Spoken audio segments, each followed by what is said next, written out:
அரேஞ்ச்மெண்ட்டே சரியில்லைங்க சத்தியமா. விஐபிலாம் நல்லா உட்காந்து தான் பார்க்குறாங்க, மக்கள் தான் இதில் அழிஞ்சு போகிறாங்க நாசமா. அரேஞ்ச்மெண்ட் இவ்வளோ பேர் இத்தனை லட்சம் பேர் உள்ளே போகிறாங்கன்னா அதுக்கேற்ற ஒரு அரேஞ்ச்மெண்ட் இருக்கணும். ஆனால் அந்த அரேஞ்ச்மெண்ட் இல்லை. ஒரு ஆம்புலன்ஸ் வண்டி கூட உள்ளே இல்லை. திடீர்னு யாரோ மயக்கம் போட்டு விழுந்தாங்கன்னா இந்த வெயில் ரொம்ப முடியல, பார்க்கறதும் கண்ணெல்லாம் கூசுது. போலீஸோட சப்போர்ட் எதுவுமே இல்லை. எது சொன்னாலும் நீங்கள் உங்கள் வேலையை பார்த்து போங்க அப்படின்ற மாதிரி சொல்கிறாங்க.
அரேஞ்ச்மெண்ட்டே சரியில்லைங்க சத்தியமா.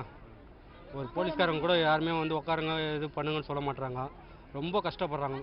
அதுவும் குழந்தைங்களாம் பயங்கரமாக கஷ்டப்படுறாங்க. முடியல. ஒரு அரேஞ்ச்மெண்ட்னா எல்லாத்துக்கும் கரெக்டாக பண்ணியிருக்கணும். ஒரு போலீஸ்காரங்க ஒரு இதுக்கு 100 பேருக்கு மேலே அலோட் பண்ணிடக்கூடாது. எல்லாம் முட்டின்னு வந்து நிற்கிறாங்க. நாங்கள் என்ன பண்ணுறதுன்னு கேட்குறாங்க அவங்க. இந்த அளவுக்கு அரேஞ்ச்மெண்ட் பண்ணுறதுக்கு பக்காவாக பண்ணுங்க. எங்கே பார்த்தோம், எல்லாம் ஏஞ்சி நிற்கிறாங்க. குழந்தைங்களை தூக்கி வைக்கிறது மட்டும் தான் நம்மளால் முடியுது. நம்மளால் பார்க்க முடியல. வெயில் கொளுத்துது. இது 3 மணிக்கு மேலே இல்லை 2 மணிக்கு மேலே நீங்கள் வச்சுருந்தீங்கன்னாக்கா ஈவினிங் டைமில் பார்க்குறதுக்கு நல்லாயிருக்கும். இப்போ நீங்கள் அண்ணாந்து பார்த்தீங்கன்னா சூரியன் ஒளி தான் தெரியுது. ஃப்ளைட் எங்கேருந்து தெரியுது? விஐபிலாம் நல்லா உட்காந்து தான் பார்க்குறாங்க, மக்கள் தான் இதில் அழிஞ்சு போகிறாங்க நாசமா. சுத்தமாக இந்த மாதிரி பார்த்தீங்களா? வந்ததுக்கு ஒன்றுமே நான் தாம்பரத்துலேருந்து வரேன். கொஞ்சமாக பார்த்தீங்களா? இல்லை அந்த அளவுக்கு கீழே பண்ணதெல்லாம் சுத்தமாக பார்க்க முடியல. மேலே போகிறது பேராஷூட் மட்டும் தான் பார்த்தோம், மற்றபடி அதான் கிளம்பிட்டோம் வீட்டுக்கு. எங்களால் இதுக்கு மேலே உட்கார முடியல, அதான் கிளம்பிட்டோம். ஏன்னா எல்லாம் ஹார்ட் பேஷண்ட்லேருந்து எல்லாருமே இருக்காங்க. வந்து பார்க்கணுன்னு ஒரு ஆசையோடு தான் வராங்க. பாவம் எல்லாமே திணறி ஓடுறாங்க. இங்கே எந்த ஒரு எமர்ஜென்சி இது கூட கிடையாது எனக்கு தெரிஞ்சு. உள்ள ஒரு எமர்ஜென்சிக்கும் ஒரு நர்ஸு யாருன்னா போட்டிருக்கணும். எதுவுமே கிடையாது. வாலண்டரி யாருமே கிடையாது. இல்லை, ரொம்ப கஷ்டப்படுறாங்க எல்லாருமே.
எதிர்பார்க்காத அளவுக்கு மக்கள் காலையில் 6 மணிலேருந்தே இங்கே வர ஆரம்பிச்சிட்டாங்க.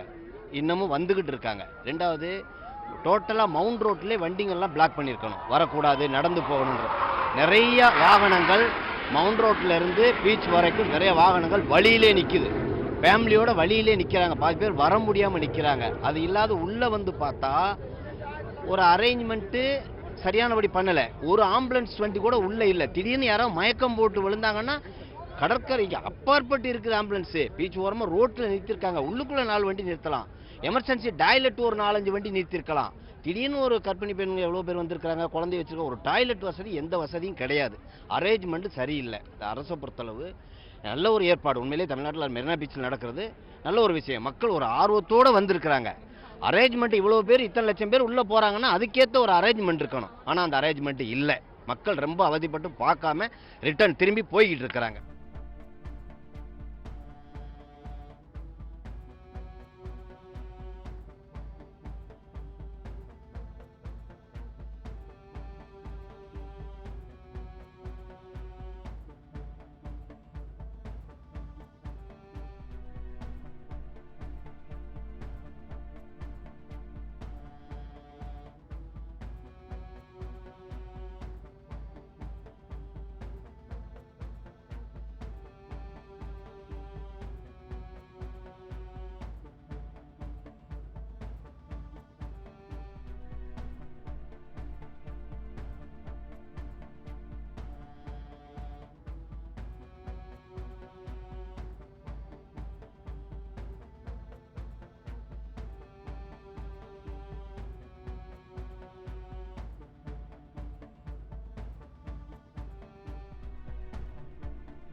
பொதுமக்களுக்கு வந்து எந்த ஒரு தண்ணி மாரி என்ன கொடுக்கலாம்.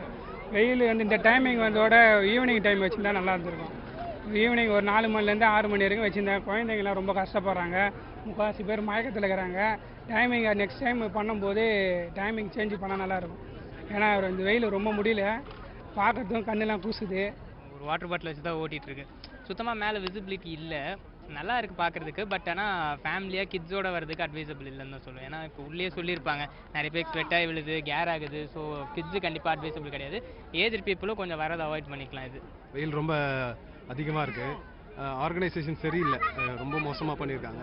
உள்ளே வரவே முடியல. கிட்டத்தட்ட ஒரு 3 கிலோமீட்டர்ஸ் முன்னாடியே தான் பைக்கெல்லாம் பார்க் பண்ணிவிட்டு அங்கேருந்தே நடந்தே தான் வந்துட்டுருக்கோம். குழந்தைங்க 5 பேரை கூப்பிட்டு வந்திருக்கோம். 5 பேரையும் கூப்பிட்டுட்டு நடந்தே தான் வந்திருக்கோம். தவிர எங்களால் ஒன்றுமே பண்ண முடியல. நடுவில் போலீஸோட சப்போர்ட் எதுவுமே இல்லை. எது சொன்னாலும் நீங்கள் உங்கள் வேலையை பார்த்து போங்க அப்படின்ற மாதிரி சொல்கிறாங்க.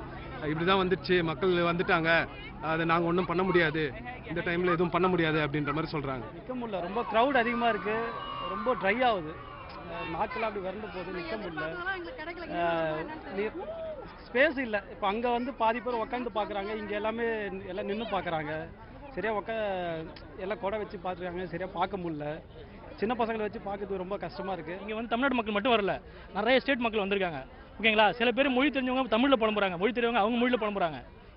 இதுதான் உங்க டிராபேக்கே தெரியுது. டிவியில் இப்படியே ஆடு போட்டு எல்லாம் வாங்கன்னு கூப்பிட்றாங்க. கவர்மெண்ட் எஸ்டிமேஷன் பார்த்து 15 lakhs பீப்புள்ஸ் க்ரௌடு வரப்போகுது. அதுக்கேற்ற இன்ஃப்ராஸ்ட்ரக்சர் பண்ணியிருந்துக்கலாம். வந்து இவங்க எனக்கு டிக்கெட் எடுக்கிறதுக்கு 1.5 மணி நேரம் ஆயிடுச்சு. ரிட்டர்ன் டிக்கெட் எடுத்துட்டேன். ஆனால் ட்ரெயின் பார்த்தா உள்ளே வரும்போது ஃபுல்லாக தான் வருது. பசங்களை போயிட்டு எங்கே ஏறது? நம்ம எப்படி பார்க்கறது? வந்து அது கவர்மெண்ட் வெஹிக்கிள் யூஸ் பண்ணுங்கள், ட்ரெயின் யூஸ் பண்ணுங்கன்னு சொல்கிறாங்க. அதுக்கேற்ற மாதிரி ஃபெசிலிட்டிஸும் கரெக்டாக வச்சுருக்கணும். குடிக்கிற தண்ணி கூட கிடைக்க மாட்டேங்குது. பசங்களுக்கு தண்ணி இல்லாமல் அங்கங்கே கெஞ்சி வாங்கி கொடுத்துட்ருக்கோம். இப்போ நீங்களே பாருங்கள், இது இன்னும் ஒரு 2 ட்ரெயின் 3 ட்ரெயினில் கிளியராக வர க்ரௌடாக இது வாய்ப்பே கிடையாது. இன்னும் ஏறி வந்துக்கிட்டு தான் இருக்காங்க. ஸோ ஒரு ப்ராப்பர் பிளான் எங்கே சார்? நீங்கள் பார்த்தீங்கன்னா தெரியும் எங்கே பஸ் இருக்குது. வர முடியாது. செய்திகளை உடனுக்குடன் தெரிந்து கொள்ள உடனே சப்ஸ்கிரைப் பண்ணுங்க.